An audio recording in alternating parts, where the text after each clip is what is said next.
State Senator Adam Ebbin, Democrat from the 30th District in Virginia. That's the Northern Virginia, Fairfax type area.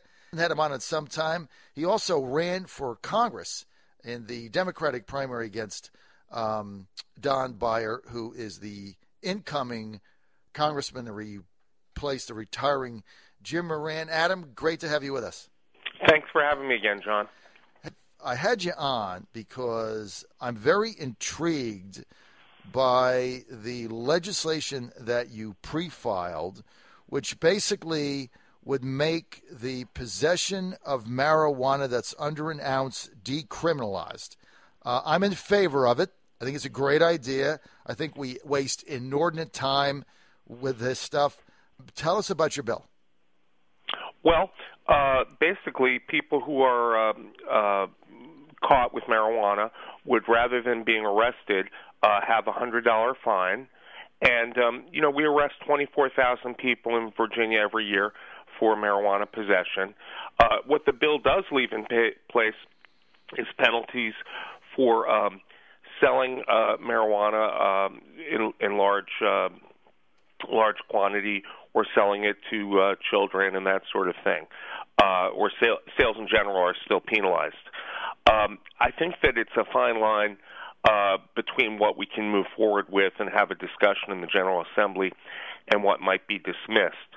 But, we're spending $67 million a year to disrupt the lives of tens of thousands of Virginians, and there's a tremendous racial disparity. There are lots of reasons that this needs to be visited. Yeah, and I can be more candid. It's stupid. I mean, this is stupid. I mean, yeah, it is nonsensical, but, the challenge I've got is I want to have an honest conversation. I want my colleagues to tell me why it's okay to take away someone's driver's license for a non-driving related offense.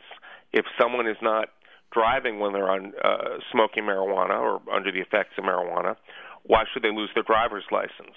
Now, my bill does leave in place taking away a driver's license from a minor, which I think is appropriate. I want to not in any way, not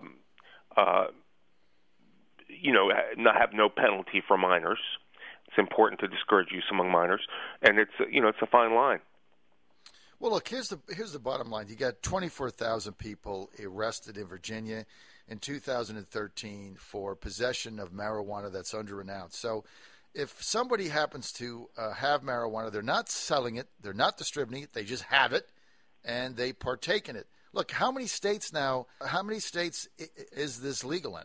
Right, 5 or 6? Yeah, I don't know. I know of at least, we've got Colorado, Washington, District of Columbia. I don't recall which others, but there are states where it's decriminalized. And, how draconian is Virginia going to be?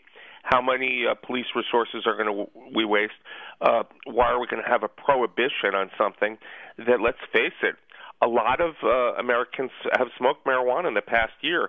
The government tells us that roughly 25 million Americans have smoked marijuana.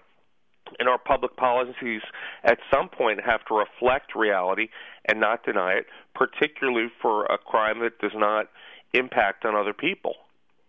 The right-wing, knee-jerk, law and order, 3 strikes you're out, lock 'em up crowd is going to be attacking this thing, saying that it's going to lead to, drug addiction and chaos. But there's no evidence of that. I mean, I've been trying to form, and I'm not a libertarian. I'm not Ron Paul. I'm not for legalizing drugs. I'm just for common sense. I mean, you got 24,000 people getting arrested, and it's disrupting their lives. It's tying up the courts. It's tying up cops. For what? They're smoking pot. Who cares? Don't we have better things to do with our time? Well, John, I think we need you to testify for the bill in Richmond. You've got the right arguments. But I do want to challenge you when you said about a right-wing view. I've had Republican attorneys in the General Assembly tell me that they think what I'm doing is in the right direction.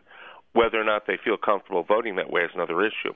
But Pat Robertson said, and I'm going to quote this, "I'm not exactly for the use of drugs, don't get me wrong, but I just believe that criminalizing marijuana, criminalizing the possession of a few ounces of pot is costing us a fortune and it's ruining young people. It's not a good thing." And then if you want to go to the other side of the aisle, but still to a medical doctor, Jocelyn Elders, the former Surgeon General, said there's a solid case to be made that arresting marijuana users disrupts more careers and families, does more harm to people than the drug itself does.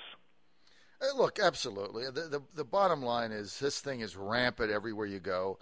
I mean, I come from a very unique position on this. I've never smoked a joint in my life. I think I had one puff one time when I was like 18, and I'm 56. So I got to go way back to the early 70s or something, of a bong. I had one puff of it at a party one time.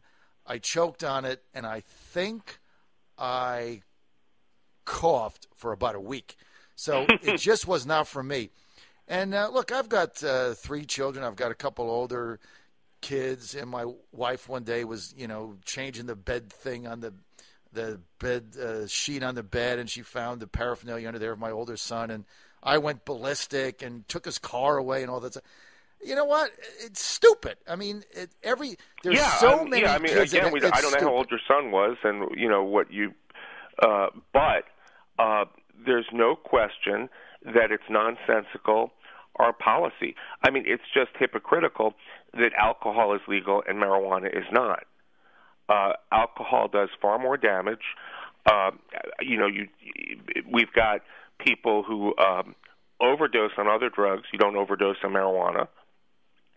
Alcohol causes a lot of damage, and I don't believe that marijuana does, or certainly is minuscule compared to any damage caused by alcohol. Well, then the other issue you've got, it's legal in the District of Columbia, right, for the same amount. So if I happen to have it in my car or whatever, it's on me, and I'm in D.C., and I go over the bridge, and I go to Virginia, now within 1 mile, I can get locked up. It can destroy my career. They take my license away. And all I did was go over a bridge. I just don't see how this makes any sense. Well, you won't find me arguing with you there. It doesn't make sense, and there's just so many negative effects of traumatizing people with an arrest and of putting them through the kinds of things that someone who's caught with marijuana typically goes through in the Virginia justice system. With State Senator Democrat Adam Ebbin from Virginia's 30th District, that's Northern Virginia area.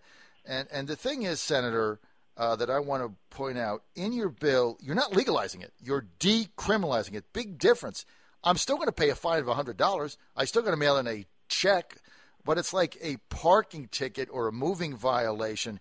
It's not, I've got to go to court. I lose my license. It's on my record. I've got to get a lawyer. You're going to have to submit to random drug tests, probation, that sort of thing for, at minimum, as a repercussion of being caught with marijuana. Right, and the other thing that your bill says is if I'm selling it, it doesn't matter what the amount is. If somebody's buying it from me, that's still unlawful. If I'm selling it to a minor, all those rules apply. I mean, all your bill says is if I'm stopped in jaywalking in Fairfax and somebody happens to find that I have an ounce of marijuana in my pocket, I'm not going to prison. That's basically what your bill says. It's common sense. It makes sense, and I will definitely testify on your behalf if you need somebody.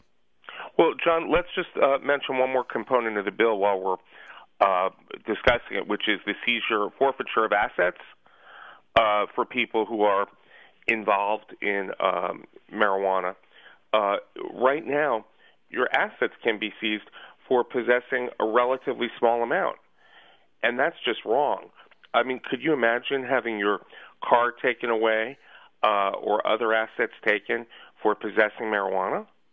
And then the other thing, you get to that's before trial. And Senator Ebbin, you get to the whole police forfeiture thing, which is a separate issue that has to be addressed as well. But in this particular case, all that happens, you can't try getting any of this stuff back. You can't get any of it back. It's a hassle. It costs you more money. And it just doesn't make any sense because there's no crime and it's legal in a bunch of states. Whole thing is stupid.